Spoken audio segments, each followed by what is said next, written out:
Like I have people who will message on social media, and my guys will reach out and go, "Hey, we got an instant message or we got a PM. You probably want to answer this guy?" I'm like, "Oh, okay." And he says, some major technical question about impeller pitch, and I'm like, "Dude, I can't sum this up in a tweet."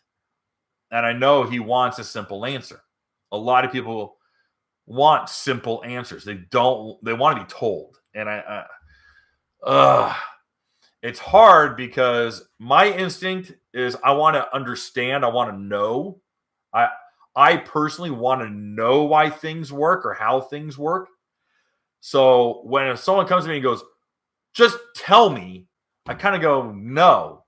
That's why I do these long form, obnoxiously long-winded videos, is because I'm hoping that what information I've been given and what I've learned, I can pass on. And so you guys go, "Hey, you know what? I just picked up on this and it jives with the other science and it jives with this and everything else makes sense."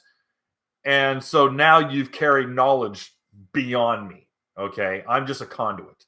So a lot of my stuff that I've made comments here or I've made suggestions or any sort of advice or input is not coming out of my own head.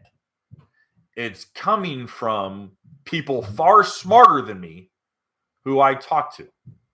Hey guys, thanks for hanging out. This clip was taken from our weekly podcast that we record here every Sunday night at 8 p.m. Eastern Standard Time. If you want to watch the whole video, you can go to the Watercraft Journal's YouTube channel, go to playlists, and then click on live sessions. You're going to see it there. Otherwise, go ahead and leave a like, a comment, and definitely subscribe to the channel. It helps us grow. And again, thanks again for watching our videos, and we hope to see you soon.